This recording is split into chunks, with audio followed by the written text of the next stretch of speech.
As a bakery consultant, it's my job to examine businesses in terms of their potential for success versus failure. And I've been noticing that there are a handful of things that keep popping up.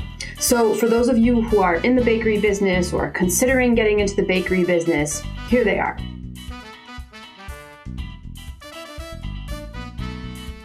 I encounter far too many bakeries that are not taking the time to cost out their products. We absolutely must know how much it costs us to make a thing, not just so we can sell that thing at a profitable price, but also so we can adjust the recipe or packaging to position the product strategically within the marketplace. If you are not sure how to do this, then check out my latest book, which is full of solutions.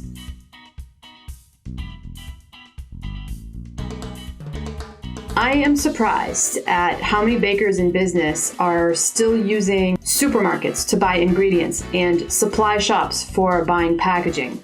Because when it comes to manufacturing, we should be seeking to avoid buying our supplies at the retail level. We want to be higher on the supply chain, purchasing stuff in bulk from distributors, or better yet, from the source itself.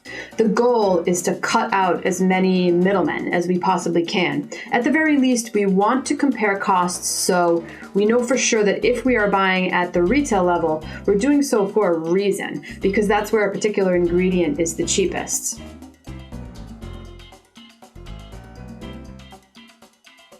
It's really hard to launch a business without any investment capital. Without capital, we can't afford to buy the kinds of equipment we need to achieve production efficiency. Without capital, we can't afford to purchase ingredients and packaging in bulk, which helps to lower our cost of goods. If we can't reach a low enough cost of goods, then it's impossible to turn a profit at a fair market price. I once worked at a bakery that threw all kinds of things out. They threw out their cake tops, which could have been used to make crust or crumble or pops. They threw out the buttercream that got scraped from the finish of the wedding cakes, which could have been used to make fillings or trifle or samples. So many valuable things went into the trash. It was just one of many reasons why that bakery did not turn a profit. Throwing out food is the equivalent of emptying your wallet into the trash.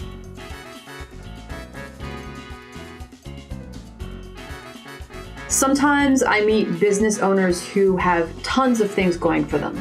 They have a smart concept and plenty of experience. They might even have a decent chunk of financial capital. So they get ahead of themselves and dive headfirst into branding, trademarking, and packaging a single product line that has not been market tested widely enough to justify such a big investment. Ideas are a dime a dozen, especially nowadays when we all have access to the internet that is saturated with recipes and gimmicks and designs.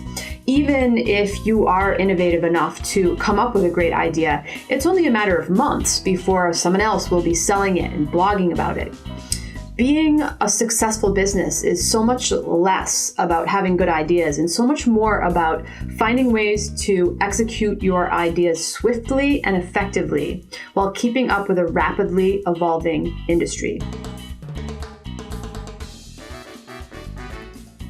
Sometimes I work with bakery owners who have a fabulous concept, which they also know how to execute, but they haven't taken their local demographic into account.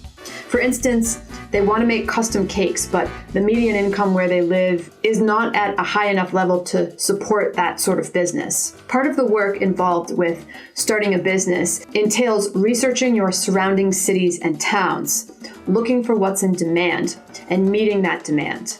Sometimes that process involves letting go of some of your most darling ideas because that corner of the market is already saturated or simply not in demand.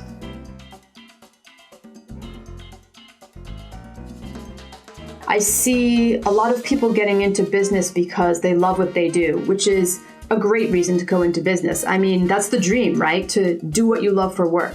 But too much passion has a way of making us blind.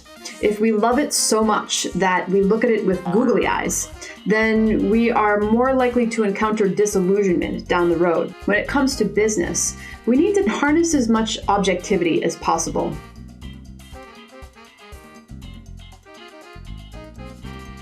Once we turn a hobby into a job, it becomes work, which means it stops being quite as fun. It's fair to say that there's a grieving process involved with letting a hobby go. It's a pretty big sacrifice when you think about it. I call this baker's remorse. I see it a lot around the 2 to 3 year mark. Because they're used to baking as a hobby, some people make the mistake of avoiding all the business aspects of running a bakery that aren't fun. If you are suffering from professional baker's remorse, my suggestion to you is to find a new hobby. Getting to create and sharing your creations is probably what you used to love about baking, so try looking for new avenues of expression for yourself. There are so many other creative things you could be doing. Make time for those things. Always do art for yourself.